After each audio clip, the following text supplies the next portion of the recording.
Poder. Transforma. El Espíritu Santo tiene poder y el poder del Espíritu Santo se va a mostrar a la medida que nos transforma, ¿cierto? Ahora vamos a ver la cuarta cosa que el Espíritu Santo hace en la iglesia, en nosotros o en nosotros.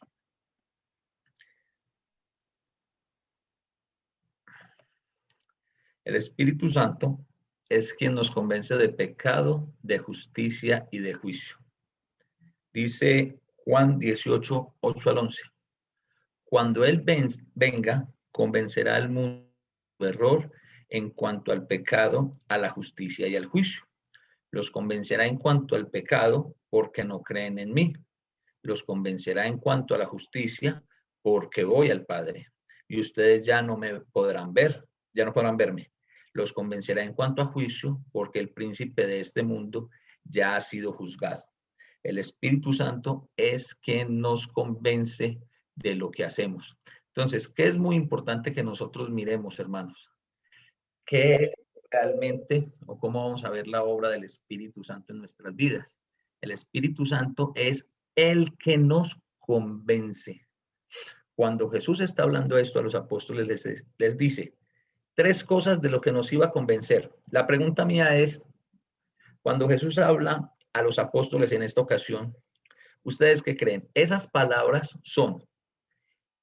eran exclusivamente para los o tienen un alcance a futuro en la iglesia? ¿O tendrían un alcance a futuro en la iglesia? ¿Qué piensan ustedes?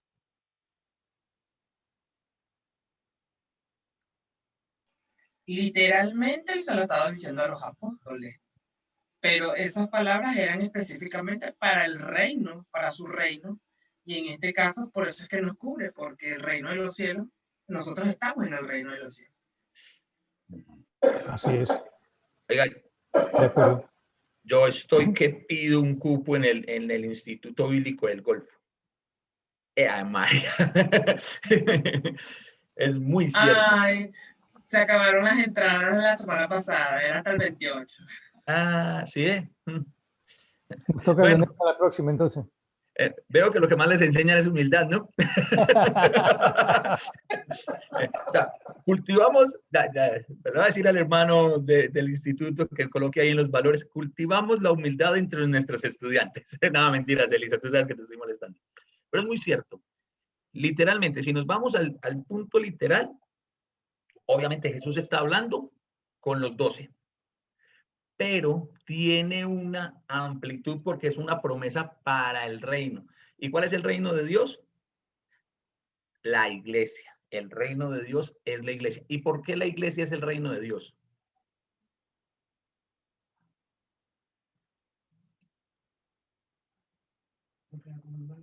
Porque Dios nos compró con su sangre. Porque Dios nos compró con su sangre. Mi mamá dijo, porque la conforman sus santos. Eso vino Jesús a instituir su iglesia. Jesús vino a instituir su iglesia, sí. Pero ¿por qué entendemos que el reino de Dios y la iglesia son una y la misma? Porque somos templo del Espíritu Santo. Sí. Son una y la misma ahorita, en este momento. Porque es donde reina Jesucristo. Cuando venga Amén. nuestro Señor Jesucristo, Él va a reinar para todos, inclusive los que están, los que estuvieron en la parte del Hades, digamos, del paraíso. Sí. La sección donde están los buenos, digamos. Sí. Entonces reino, actualmente el reino es la iglesia porque es la parte actual. Cuando Él venga por segunda vez, que Él ya levante a su iglesia, entonces su reino se va a ampliar más todavía a cubrir a todos los que estaban. A todos los salvos. A todos los salvos, sí. Ok. Pero cuando yo les digo que el reino de Dios y la iglesia son una y la misma, es por una sencilla razón. ¿Quién gobierna en un reino? El rey. El rey. El rey.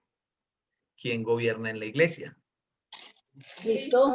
Jesucristo, nuestro rey. Entonces, eso es un detallito que parece muy simple. pero aunque es muy simple, contiene una profunda verdad. Y cuando nosotros decimos que la iglesia es el reino de Dios, es porque Dios reina, es porque Dios gobierna dentro de la iglesia. Los países que viven bajo una monarquía, ejemplo el Reino Unido en Europa, ¿qué pasa con los designios de la reina Isabel? Se cumplen. Se tienen que cumplir. Ah, se tienen, o sea, es imperativo, se tienen que cumplir. Bueno, no en la de ella, porque es una monarquía con un primer ministro, con parte política el cual ella no domina. Daniel, en el tema político sí, pero lo que la reina Isabel dice, o sea, lo que dice la Casa Real, tiene un peso grandísimo. Leía en estos días leía que la reina tenía una serie de mensajes en clave para cuando estaba en diferentes reuniones. Entonces, cuando la reina estaba en una reunión, o no en una reunión, sino estaba en un evento, y llegaba alguien a hablarle y ya la tenía cansada, ella hacía algo tan simple como cambiarse la bolsa de mano. Y ahí mismo alguien entendía que tenía que ir a sacarla con algún pretexto porque ya ella no quería esa conversación. En los reinos, el que gobierna es ¿quién? El rey. Lo que el rey dice, Se cumple. Se hace. se cumple, ¿cierto? Cuando la Biblia dice que la iglesia es el reino de Dios, ¿qué significa entonces eso? Hay que obedecer al rey. Que hay que obedecer al rey. Entonces en la iglesia se hace lo que quien diga. Que diga Cristo. Lo que diga Dios, lo que diga Cristo, lo que diga el Señor en su palabra. Por eso dice que lo primero que iba a hacer el Espíritu Santo era convencernos ¿de qué? De la verdad. No. En el texto que acabamos de leer. Pecado. 3 cosas de Del pecado.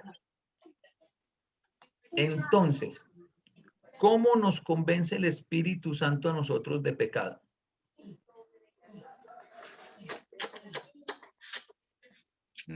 ¿Qué creen ustedes? ¿Cómo es que el Espíritu Santo nos convence de pecado? Nos hace entender por medio de la palabra pecados que nosotros ni siquiera sabíamos que estábamos cometiendo, porque ni siquiera entendíamos que eran pecados, por ejemplo. Nos revela en su palabra eso. Y a nosotros el Espíritu Santo también nos da una sensibilidad para entender esas cosas. Ok. ¿Alguien más? ¿Cómo es que el Espíritu Santo nos iba a convencer de pecado? Que nos guía, Él nos dice pues la forma de actuar, siempre nos está orientando. O sea, seguir lo bueno, porque siempre está lo bueno y lo malo, pero entonces Él siempre nos muestra cómo debemos andar, cómo debemos actuar. Nos redarguye. Nos redarguye. Muy bien. A ver, todo lo que ustedes también me están diciendo es muy cierto, es real, pero hay una cosa fundamental.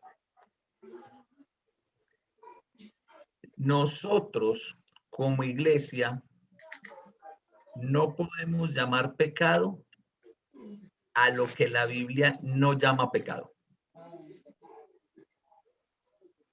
Escúchenme muy bien.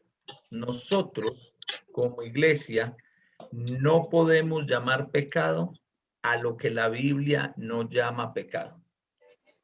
Y yo sé que de pronto alguno de ustedes me quiere levantar la mano y me va a decir, hermano, lo que pasa es que en la actualidad vivimos una situación que no se vivía en los tiempos de la Biblia.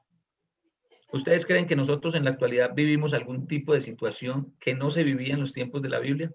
No, todo se ha vivido ya. Que tengamos otras herramientas, sí, pero el trasfondo sigue siendo el mismo. Voy a poner un ejemplo. A modo de ilustración quiero poner un ejemplo. ¿Qué pasa con la pornografía? ¿Es algo nuevo? No. No. En los idiomas existen palabras que se traducen y existen palabras que se transcriben. La diferencia entre la una y la otra es que la primera es lo que yo puedo entender, pero la segunda es que conserva su raíz. La palabra sigue conservando su raíz y su significado original. La palabra fornicación, ¿saben de qué palabra griega viene?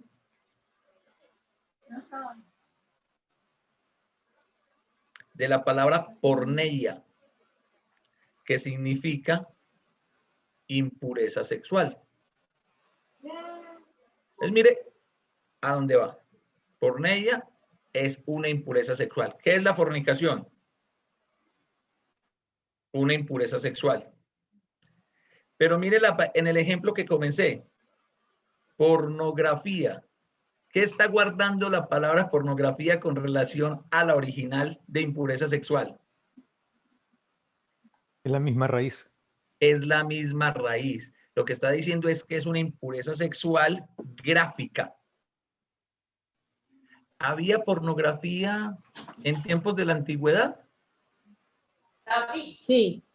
Sí, había algún tipo de pornografía, habían todo tipo de inmoralidades en tiempo de la antigüedad. Entonces, mire que nosotros no tenemos algo nuevo. Sin embargo, el Espíritu Santo está para convencernos a cada uno de nosotros de pecado.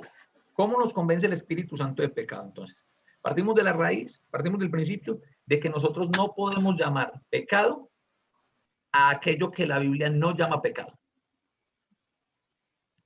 Como tampoco podemos llamar bueno a aquello que la Biblia llama malo. Malo.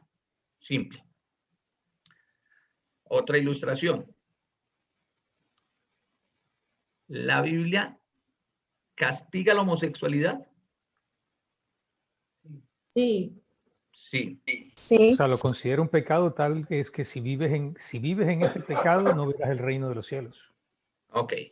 Entonces, es un pecado como cualquier otro pecado, porque el que vive en cualquier tipo de pecado no va a entrar al reino de los cielos. ¿Cierto? En eso estamos claros. ¿Sí o no? Sí. Ok. Claro. La distinción está en vivir. Sí. Exactamente. A los que se echan con varones colocó el texto, Elizabeth, aquí, el texto literal, lo que dice, malditos los que se echan con varones. Pero entonces, ¿qué va a pasar con la iglesia y todos estos movimientos de ideología de género que se vienen promoviendo con demasiada fuerza en nuestros países? ¿Qué va a pasar allí? O sea, nosotros tenemos que oponernos a eso de la manera de decir la verdad. Pero Daniel. Pero desde el punto de vista espiritual, o sea, las iglesias homosexuales, pastores homosexuales y todo eso, claramente están viviendo en pecado. Okay. La distinción es si vives o no vives en pecado. Una cosa es que, por ejemplo, alguien puede haber sido homosexual en una época, se salió de eso y después volvió y pecó, pero se arrepintió y continuó su vida normal. Ok, no está viviendo en el pecado. Pudo haber sido homosexual en su época, pero no lo es ya ahora. Ya se entregó a Cristo. Ya no vive en ese pecado. Y a lo mejor puede tener una recaída o sea, que a lo mejor pasó algo y recayó. Sí, Daniel, pero, o sea, mira, yo no estoy mirando con el sujeto como tal. Yo lo estoy llevando a un punto un poco más global. ¿Qué pasa si las constituciones de nuestros países terminan por apoyar el matrimonio homosexual? Y ya lo han hecho casi todos los países. Y Okay. Colombia también. Por eso, ¿qué hacemos nosotros como iglesia frente a esa problemática? Lo único que podemos hacer, entiendo yo, es mencionar, decir, no es cerrar, no es tampoco de solaparlos. Nosotros no podemos quedarnos callados. Listo, nosotros no nos quedamos callados, pero nosotros...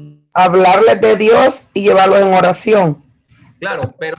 Vivirlo como iglesia, o sea, la obligación de nosotros los cristianos es pregonar el evangelio. Y si uno ve Continuar con la doctrina que estamos. la sana, y si uno ve el pecado, pues uno lo tiene que reprender. Sí.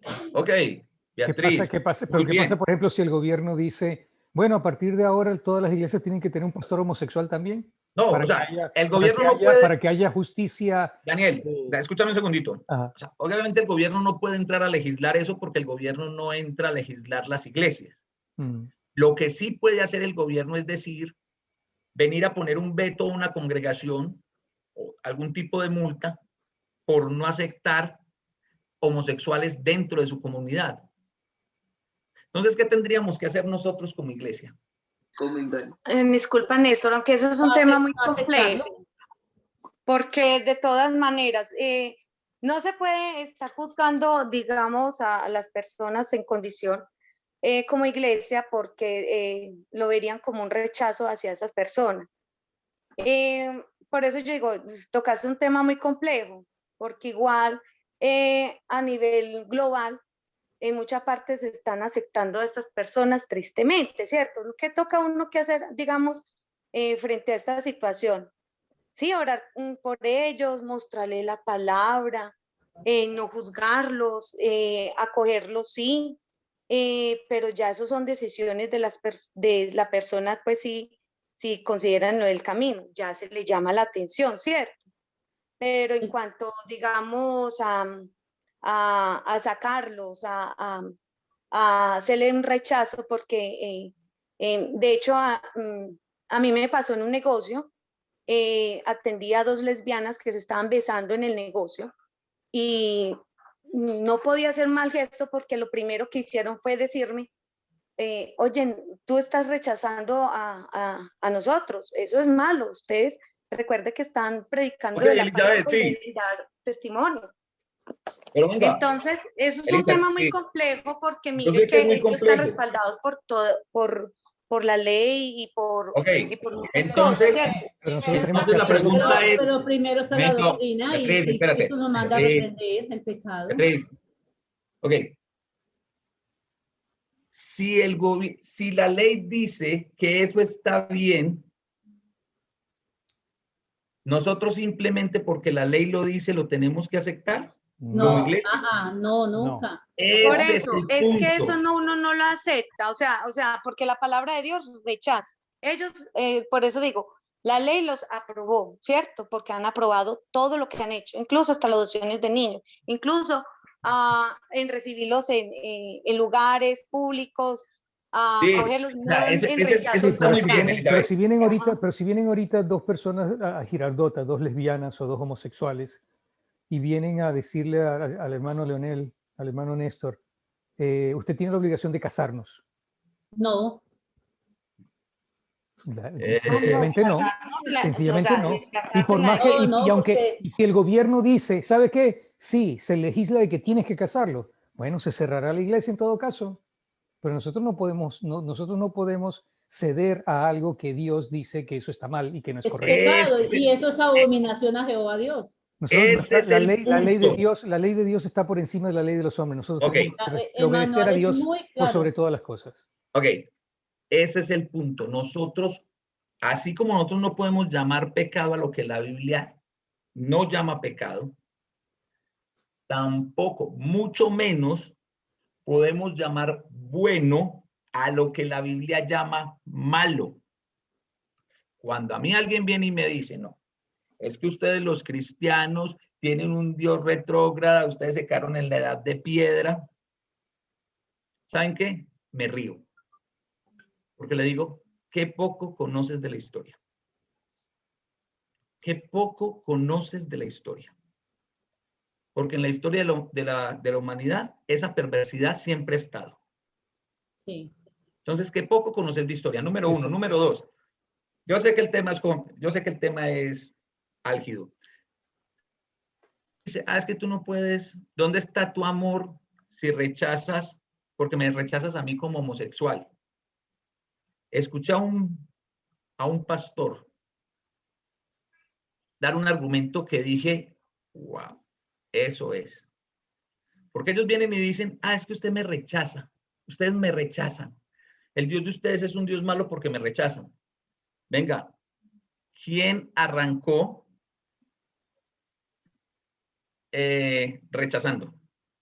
La homofobia. Ellos están yendo contra su propio sexo. Ellos rechazaron Ellos mismos. su sexo. Entonces, ¿quiénes arrancaron con el rechazo? Ellos Entonces, mismos. nosotros tenemos que tener mucho cuidado. Por eso les digo, el Espíritu Santo viene a convencernos de pecado. Yo no tengo que convencer a nadie de pecado. Es el Espíritu Santo el que va a convencer. ¿A quiénes va a convencer el Espíritu Santo de pecado? Sería la pregunta. ¿Qué creen ustedes? ¿A quiénes va a convencer el Espíritu Santo de pecado? A los que están en pecado. A los que están viviendo en pecado. A los ¿A de- quién? Entonces, Néstor, entonces, A ¿qué sería de los nosotros. hermafroditas? A Entonces, los que oyen la palabra de Dios.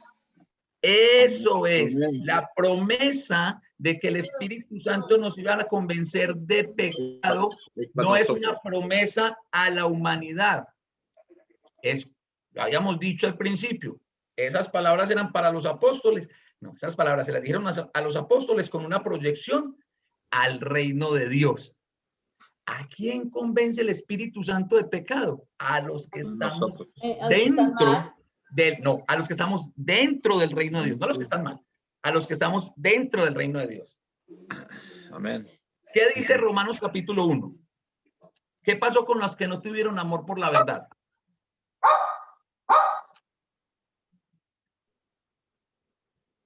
¿Quién recuerda lo que dice Romanos capítulo 1? ¿Qué pasó con los que no tuvieron amor por la verdad? Se entregaron a la lascivia. ¿Se entregaron o los entregaron? Fueron Dios, entregados. Dios No, los no, se entregó. entregaron. Dios los Se entregó. entregaron. Lea. Vamos a leerlo. Romanos 1. Vamos a leer desde versículo 18. Dice que después de que perdieron toda sensibilidad, se entregaron a la lascivia. Vamos a leer desde el versículo 18 de Romanos 1, dice. Porque la ira de Dios se revela desde el cielo contra toda impiedad e injusticia de los hombres que detienen con injusticia la verdad. Porque lo que de Dios se conoce les es manifiesto, pues Dios se lo manifestó. Porque las cosas invisibles de él, su eterno poder y deidad, se hacen claramente visibles desde la creación del mundo, siendo entendidas por medio de las cosas hechas, de modo que no tienen excusa. Pues habiendo conocido a Dios, no le glorificaron como a Dios, ni le dieron gracias, sino que se envanecieron en sus razonamientos y su necio corazón fue entenebrecido. Profesando ser sabios, se hicieron necios y cambiaron la gloria del Dios incorruptible en semejanza de imagen de hombre corruptible, de aves, de cuadrúpedos y de reptiles. Por lo cual también Dios los entregó a la inmundicia en las concupiscencias de sus corazones, de modo que se deshonraron entre sí sus propios cuerpos, ya que cambiaron la verdad de Dios por la mentira, honrando y dando culto a las criaturas antes que al Creador, el cual es bendito por los siglos. Amén. Por esto Dios los entregó a pasiones vergonzosas. Bueno, pues aún sus mujeres cambiaron el uso natural por el que es contra naturaleza. Y de igual modo también los hombres dejaron el uso natural de la mujer, se encendieron en su lascivia unos con otros, cometiendo hechos vergonzosos, hombres con hombres, y recibiendo en sí mismo la retribución debida a su extravío. Y como ellos no aprobaron tener en cuenta a Dios, Dios los entregó a una mente reprobada para hacer cosas que no convienen, estando atestados de toda injusticia, fornicación, perversidad, avaricia, maldad, llenos de envidia, homicidios, contiendas, engaños y maledicencias, murmuradores, detractores, aborrecedores de Dios, injuriosos, soberbios, altivos, inventores de males, desobedientes a los padres, necios, desleales, sin afecto natural, implacables, sin misericordia, quienes habiendo entendido el juicio de Dios, que los que practican tales cosas son dignos de muerte, no solo las hacen, sino que también se complacen con los que la practican. Entonces, ¿qué pasa acá? El Espíritu Santo va a convencer de pecado a nosotros, no a los que están allá afuera. ¿Ustedes saben qué significa, de dónde viene la palabra iglesia? Pero una pregunta, entonces, ¿de qué sirve que evangelicemos entonces? Ok, allá voy, Daniel. Listo. Usted, contésteme la pregunta y yo enseguida le contesto la pregunta a Daniel. Ustedes saben de dónde viene. Los llamados fuera. Eclesía, los llamados fuera. ¿Sí? Eso es la iglesia. Estamos los llamados fuera. ¿Por qué predicamos, Daniel? Porque entre esta gente hay gente que Dios tiene para su reino. ¿Sí? Nuestro trabajo no es mirar, no es ir a buscar buenos para predicarles. Hay que ir a los enfermos, hay que ir a los pecadores. Cristo vino a buscar ¿a quién? A los que estaban perdidos. A los que estaban perdidos, a los pecadores. Entonces, cuando una persona, ¿cómo es el proceso de conversión? Miremos cómo es el proceso de conversión. Juan dice, Juan capítulo 1 dice, que a los que creyeron, a los que tienen amor por la verdad, les es dada la potestad de llegar a ser hechos hijos de Dios. Entonces, cuando nosotros predicamos, Daniel, mira que aquí en este texto encerró a todo, para mi concepto, encerró a qué? A toda la gente que está fuera de la iglesia. Les mencionó ahí, les hizo la lista, una lista larga de pecados que los incluye a todos. ¿Sí o no? Entonces, cuando nosotros vamos a predicar y una de estas personas que tiene el entendimiento entenebrecido, recibe la verdad, recibe la luz de la palabra de Dios, ¿qué pasa? Esa persona viene, empieza a creer y empieza a perfilarse para llegar a ser un hijo de Dios. Entonces esta persona sigue estudiando y se da cuenta que es un esclavo de su pecado. Y la Biblia dice, y conoceréis la verdad, y la verdad los hará Libres. Libres. ¿Libres de qué? De todo pecado. Libres de todo pecado. ¿Y cómo nos va a hacer libres? ¿Sí, hermano Flores? Okay. Todo pecado. De todo pecado. Libres de todo pecado. Entonces, cuando una persona empieza a creer, empieza a estudiar y empieza a decir, hombre, no estoy yendo por el camino que es, había hecho esto toda mi vida, pero me estoy dando cuenta de qué, de que por aquí no es, me toca cambiar. ¿Cómo se llama ese cambio? Nosotros tenemos otra palabra para ese cambio. ¿Cómo se llama? Transformación. Arrepentimiento. Me arrepiento, obedezco, me bautizo. Cuando me bautizo me borran todos los pecados, arrancamos de cero con la cuenta de pecados, ¿sí? Pero no solamente me borran los pecados, sino que me regalan ahí. Las arras del Espíritu Santo. Me regalan el Espíritu Santo que viene a morar en mí, que me viene a transformar, ¿sí? Se lo sella con el Espíritu Santo. ¿Cómo, hermana? Sellado con el Espíritu Santo, después del bautismo. Nos sellan con el Espíritu Santo. El Espíritu Santo viene a morar en mí y dijimos que era un espíritu que tenía un poder ¿para qué? Para convencer. Para transformar. Para transformarnos. Entonces, esa persona deja de estar ¿qué? Muerta espiritualmente y pasa a ser espiritualmente. Muere el pecado. Empieza a no pecar. Entonces, esa persona pasa ¿a qué? De esta lista, de este lado, pasa a fue un llamado afuera. Viene a ser parte de la iglesia. Venga, no nos creamos tan buenos. No nos creamos tan... Nosotros estábamos en esa lista. Nosotros estábamos allá. Estábamos ahí. Claro. O nosotros estábamos allá. Y puede ser que alguno de ustedes me diga, ay, hermano, pero yo nunca tuve una relación homosexual. Yo nunca maté. Sí, pero mentiste. Desobedeciste a tus padres. Tuviste ¿sí? malos pensamientos. Epa. Entonces, mire que todos estuvimos allá. Entonces, ese es el proceso. Pero el Espíritu Santo va a convencer a la iglesia, que somos usted y yo, de pecado. Yo no puedo, como iglesia, decir, voy a poner un ejemplo bobo. Yo no puedo decir como iglesia, es que los hermanos que no se arrodillen para orar en el servicio dominical están pecando. Yo lo puedo sugerir, ¿sí o no? Pero no puedes sugerir que estén pecando. Cualquiera, uno ora como Lo que quiere. puedes sugerir es como que Uno ora como- Yo lo puedo como sugerir, le- exactamente, pero No es Beatriz, escúchame. Yo lo puedo sugerir a manera de reverencia, pero no lo puedo imponer como mandamiento, ni mucho menos juzgarlo como pecado. ¿Sí me hago claro. entender? Sí. Ahí es donde digo, el Espíritu Santo nos convence a nosotros de lo que es pecado. Mire, yo conozco una congregación de una denominación en Colombia, donde en serio, yo digo, tiene que tener uno muy poquitico en la cabeza. De verdad que tiene que tener uno muy poquitico en la cabeza. ¿Ustedes saben qué prohíbe la pastora? Bueno, para empezar es pastora. Por eso. Arranquemos de ahí ya, ¿cierto? Vamos arrancando de ahí. ¿Ustedes saben qué prohíbe la pastora? Y Dios dice que ninguna mujer tiene dominio en el hombre. Sí, hermana, nosotros sabemos eso. Pero ¿saben qué prohíbe la pastora en esta iglesia?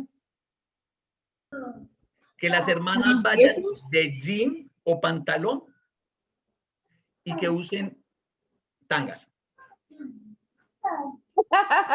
Ay, Pero señor. no te rías ya, Ferni. Hasta ahí Las uno dice revisa. listo. Y las revisa, ¿no? Usted creo que usted dice que las revisaba. ¡Epa! Pues es Las una revisa. Las revisa, imagínense. La revisa. O sea, la vieja cada 8 días le está tocando las nalgas a las hermanas de la congregación para saber qué tipo de ropa interior llevan. O sea, y ahí es donde yo digo, venga, ¿a dónde hemos llegado? Sí. La otra que tú comentaste de que el grupo este que quiere que sí, que dice que si no te bautizas en el agua del Jordán no sirve. Ok. Sí. Ese es otro. Entonces, miren a dónde llegan. Por eso nosotros necesitamos la ayuda del Espíritu Santo para que nos convenza de lo que es pecado. Porque nosotros no nos podemos estar inventando pecados, pero tampoco nosotros podemos dejarnos influenciar de aquellos que vienen a decirnos que todo es pecado. Y eso es bien delicado, hermanos. Bien delicados porque, miren, en los últimos años, en las últimas décadas, Dios mío bendito, yo no sé de dónde salió tanto satánico, Dios mío bendito. Porque aquí todo es satánico, todo. En serio, aquí hay una cooperativa de lecheros que se llama Colanta. Y increíble que una gente de una iglesia pentecostal molestó a las directivas hasta que cambiaron la foto de la vaca que venía en las bolsas de leche. ¿Por qué? Porque esa vaca en los orificios que quedaron en la foto y en la imprenta de la trompa de la vaca, que eso era un símbolo satánico. Yo decía, pero venga, ¿qué culpa tiene la pobre vaquita, hombre? Entonces empezamos a satanizar todo. Decían que era Belcebú. Nosotros no podemos ni satanizar todo, pero tampoco podemos santificar todo. La Biblia, a través del Espíritu Santo, nos muestra el perfecto equilibrio. Llamamos pecado a lo que la Biblia llama pecado. Cuando a mí me preguntan, ve, Leonel, ¿y en tu iglesia qué prohíben? A mí no me prohíben nada. Ah, pero es que la Biblia dice que yo no puedo tener un amante. Ah, entonces no es en mi iglesia, es la Biblia la que te lo está prohibiendo. Y si vos entendés que la Biblia es la palabra de Dios, entonces ¿quién te lo está prohibiendo? Exacto. ¿Quién lo prohíbe? Dios. ¿Quién lo prohíbe? Lo está Dios es muy prohibiendo Dios es muy no claro. somos nosotros. Entonces, Es Dios. por eso el Espíritu Santo, el trabajo del Espíritu Santo es convencernos a nosotros de lo que es pecado. Hermanos, y en serio, nosotros tenemos que depender mucho del Espíritu Santo, porque Pablo le dice a los hermanos, si no recuerdo, en Efesios, sí, para que lleguemos a un varón perfecto, a la estatura de la plenitud de Cristo. para que no seamos arrastrados por cualquier viento de doctrina, por aquellos que con avidez utilizan las artimañas del error.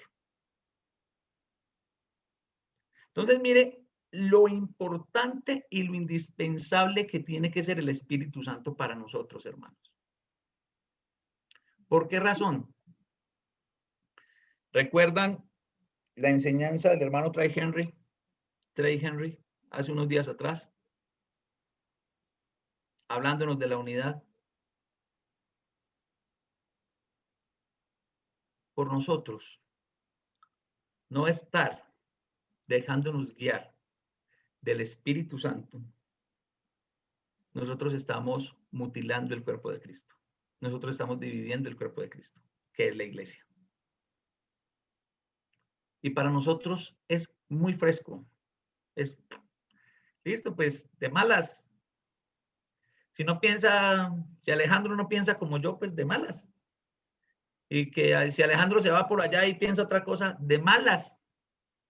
No me importa. Pues les cuento que sí nos tendría que importar. Porque resulta y sucede que la iglesia es ¿de quién? De Cristo. O sea, no es de ninguno de nosotros. El día que usted quiera que en la iglesia se hagan las cosas como usted quiera, como usted diga, es muy sencillo. Lo único que usted tiene que hacer es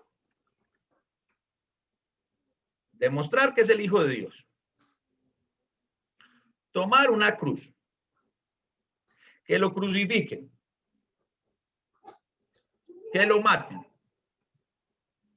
Por el perdón de los pecados de todos nosotros. Y resucite al tercer día.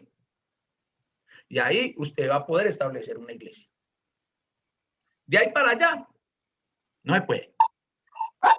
Pero nosotros necesitamos la guía del Espíritu Santo. ¿Para qué? Para entender, para que nosotros estemos convencidos de llamar pecado lo que la Biblia llama pecado, de no estar inventando unos pecados.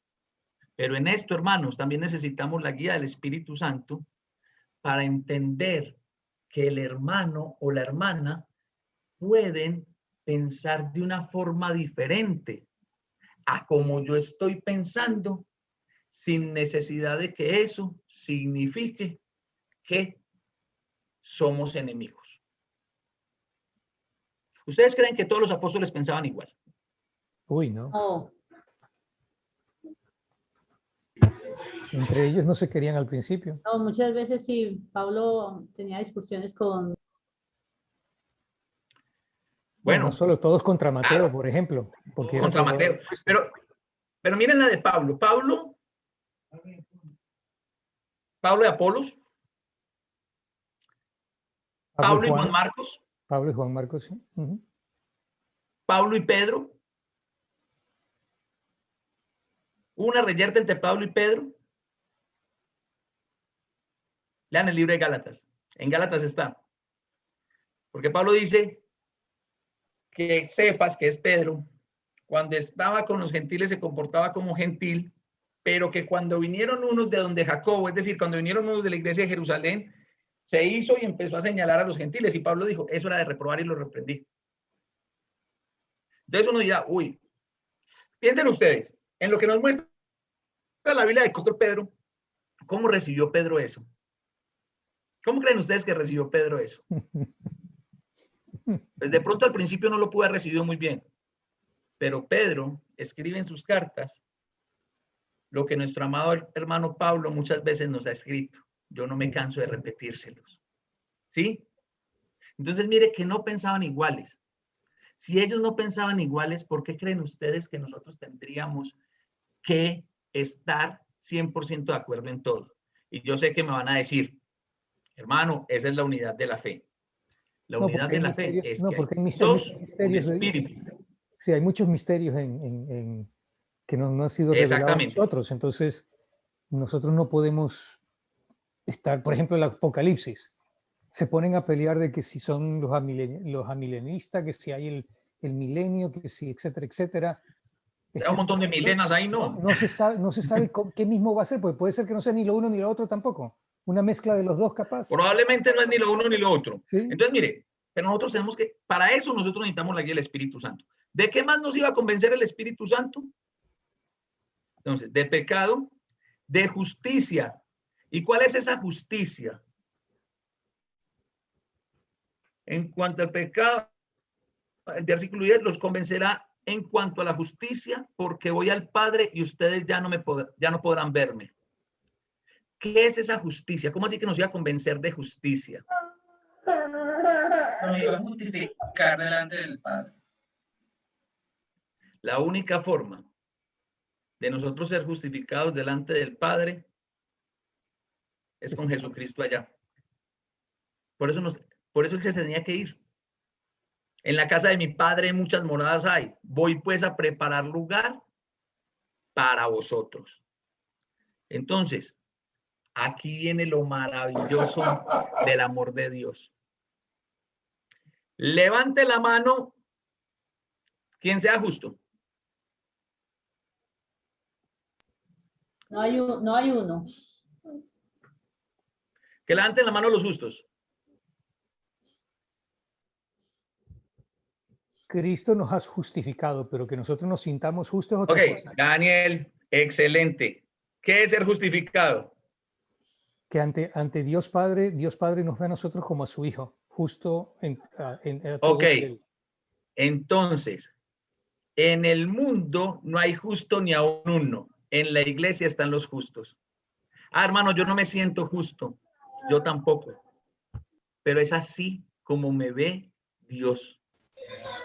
Y tal vez si nosotros empezáramos a vernos más con los ojos de Dios y no con los ojos de nosotros, pues quizá empecemos a hacer más las cosas que Dios quiere, porque realmente lo que no nos deja a nosotros son nuestros miedos, nuestros temores y nuestras frustraciones. ¿Por qué razón? Porque yo me equivoco todos los días me equivoco. Y saben, hermanos, de verdad que a veces me da pena con Dios, me da vergüenza con Dios y es como decirle, Señor, otra vez la misma historia. Nos pasa Señor, otra vez yo con las mismas, otra vez yo en las mismas. Y yo sé que a todos les pasa. Así es. Lo importante es que tenemos que seguir. No importa si te caes 250,000 veces, siempre y cuando tengas la fuerza para levantarte la 250,000 una vez. El problema no es caerse, el problema es dejarse ahí, porque Dios a usted y a mí ya no nos ve como pecadores. Dios a usted y a mí nos ve como justos. La justificación es ser declarado justo. Entonces nosotros somos los justos de Dios. Eso somos usted y yo. Eso es la iglesia del Señor, donde están los justos de Dios. Los justos llamados a ser santos. Pues yo creo que nosotros los cristianos tenemos un concepto de santo más católico que los mismos católicos. Porque nosotros el concepto que tenemos de santo, ¿sabe cuál es? Perfecto. No, santo es santo lo que quiere decir es solo reservado para Dios. Por eso, pero por eso digo, Daniel, en el sentido que aplica a nosotros. Daniel, por eso te digo, nosotros tenemos un concepto de santo más católico que los mismos católicos. Porque para nosotros, para los católicos, un santo es un ser que hacía milagros y que caminaba 10, 20 centímetros por encima del suelo, pues no tocaba el suelo. ¿Sí? No equivocó nunca. Pero ¿qué es ser santo? Ser separado para Dios. Separado para Dios. Eso somos usted y yo, somos separados para Dios. Ay, pero hermano, es que yo me equivoco. Pablo se equivocó. Pedro se equivocó. Hermano. ¿Sí? Pero cada uno de nosotros somos iglesia. Por eso lo estoy diciendo. La iglesia, nosotros somos los separados para Dios. Los que tenemos que ser diferentes somos nosotros. Beatriz, no importa que nos digan fanáticos. Si estoy marcando la diferencia, no importa. Eso no importa. Amén. Dígame como me quieran decir. No, no importa. Porque yo tengo que marcar eso. Pero teniendo... ¿Cómo ven? Saúl, ¿estás por ahí? Para hacerte una pregunta. Saúl. Saúl. Bueno, no está Saúl. Saúl, encienda el micrófono. Sí, hermano, ahí está ahorita. Está conectado. Bueno, hermano Saúl, más le vale que abra el micrófono, ya lo echaron al agua. Saúl, aquí estoy. Ok, hermano Saúl. Saúl. Dígame. Presta atención, Carrizo. ¿Usted ha visto un santo en su vida? Yo no. Yo sí. Yo sí. Yo Es más, sí. ahora que Estoy viendo la muchos cámara... santos, yo estoy viendo muchos santos aquí ahorita. Amén. En este momento, Saúl, en este momento que prendiste la cámara, todos pudimos ver un santo de Dios. Un apartado para Dios. Amén. Eso es lo que nosotros necesitamos entender, hermanos. Esa es la justicia. Si vuelvo a hacer la pregunta, levanten la mano los justos. ¿Quiénes la van a levantar? ¿O la van a seguir ahí? Sí. Usted es un justo. Usted y yo somos justos. Ay, hermano, yo no me siento justo. Yo tampoco, pero Dios me declaró justo. A ver, esto es una corte. Imagínense al tipo que llevan a la corte.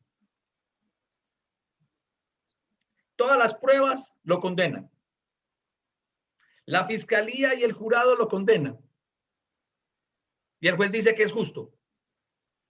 ¿Qué va a decir el tipo? Ay, no, juez, usted se equivocó, yo merezco la silla eléctrica. No, yo soy justo, que libre. No, epa, él va a decir, yo no sé. El juez me dijo que la ley dijo que yo era justo. Eso somos y yo. ¿Merecíamos la muerte? Claro. Sí. Pecadores, equivocados, errados a más no poder. También. Y seguimos equivocándonos, pero no vivimos en pecado. Pero el Señor dijo, Daniel Ayón es justo. Daniel, ¿vos te sentís justo? No, pero Dios dice que sos justo. ¿Qué podemos hacer? Sé que voy mejorando, pero no al ritmo que yo quisiera. Okay. Pero Dios te ve justo y claro. Dios dice que vos sos justo. ¿Qué podemos hacer nosotros allí? Gracias a Dios. Y eso me tiene que motivar ¿para qué? Para comportarme como un separado de Dios. Para comportarme de la forma, luchar por agradar a Dios. Esa es la justicia a la que nos va a convencer el Espíritu Santo. Y de juicio, porque el príncipe de este mundo ya ha sido juzgado. Es decir, que nosotros, voy a utilizar un dicho popular. Ay, se me olvidó. Lo confundí, se me olvidó. Es el popular. No, es muy popular. Voy a terminar como el... Tan popular que se me acaba de olvidar. Créame que voy a terminar como el Chapulín Colorado. Y a empezar uno y a terminar con otro. ¿Sí? Eso es trabajar con burro amarrado. ¿Ustedes entienden qué es trabajar con burro amarrado? O sea, el burro no puede trabajar, el burro no puede trabajar si está amarrado. Pero si usted no tiene que ir a buscar el burro, si solamente tiene el burrito ahí para montarle la carga encima, eso es mucho más fácil que tener que ir al campo a buscarlo primero. Claro. Llega uno más cansado de buscar el burro que cualquier otra cosa. Sí. A veces tiene que hacer unos recorridos más largos buscando el burro. Más vale llevar la carga nosotros mismos. Exactamente. Pero aquí dicen, eso es trabajar con burro amarrado. Y se aplica, por ejemplo, cuando en mi profesión, con la venta de un carro usado. Entonces, yo le voy a vender un carro a José Velázquez. Yo ya tengo el cliente, pero no tengo el carro. Pero entonces, yo vengo y le digo a Saúl, le compro su carro. Entonces Saúl me dice, listo, yo te vendo mi carro. ¿Cuánto vale?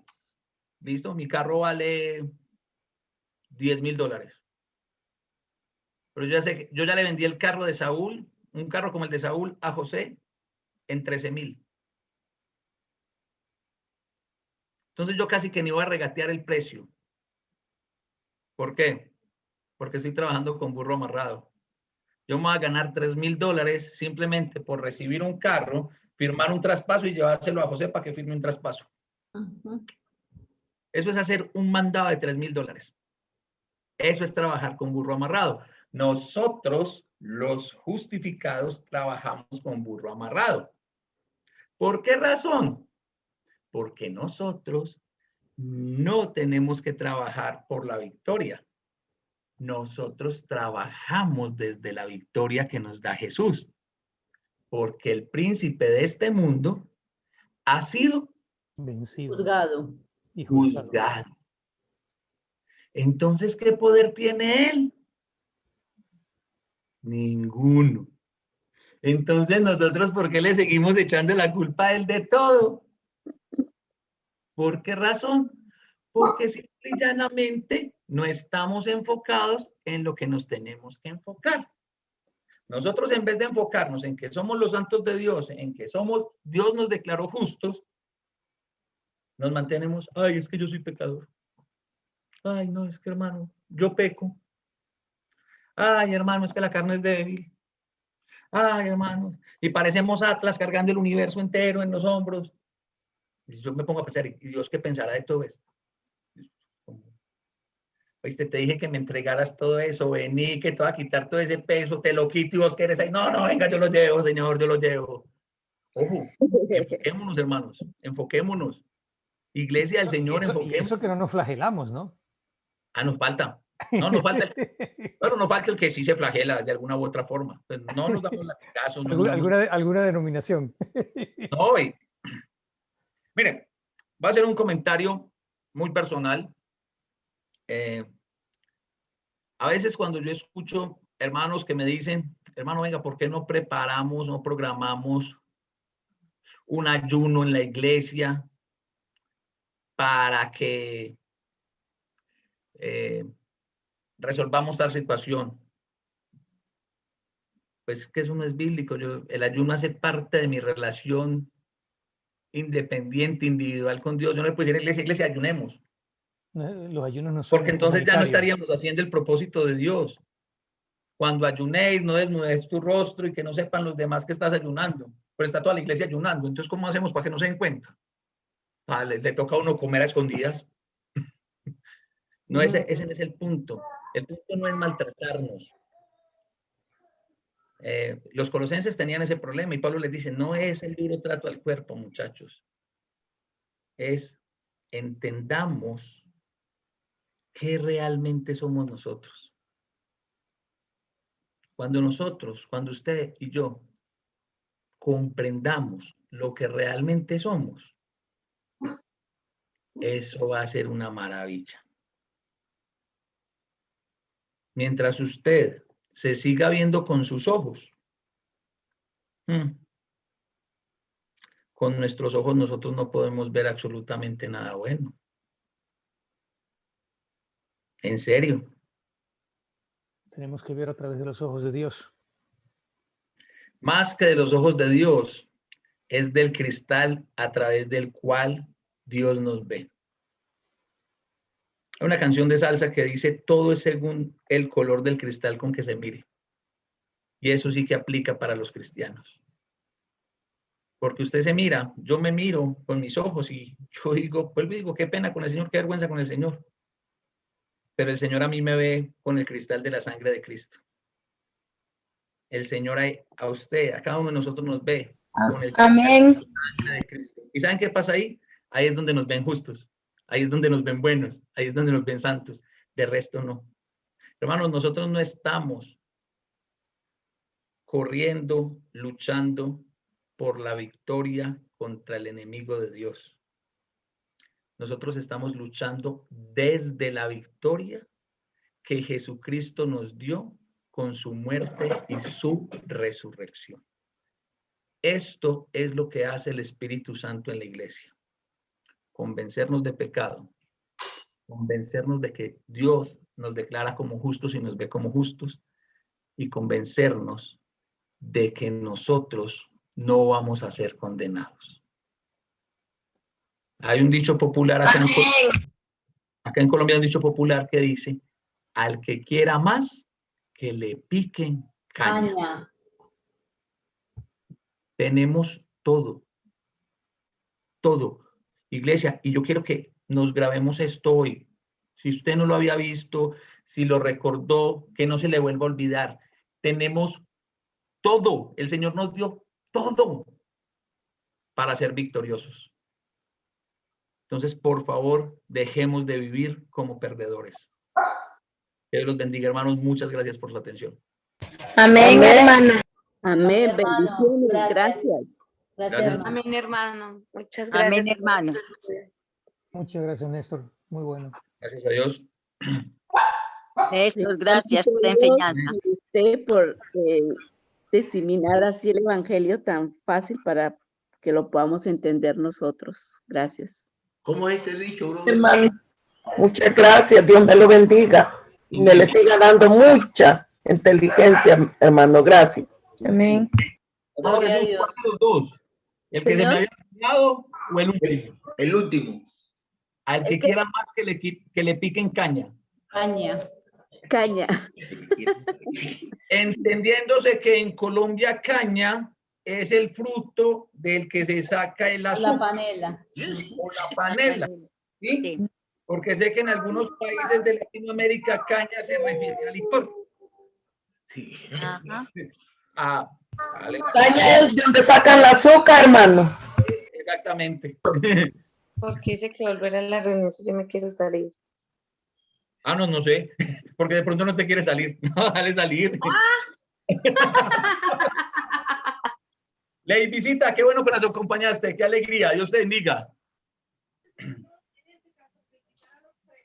Bueno, hermanos. Amén. Muchas gracias. Hasta Néstor, gracias por la enseñanza.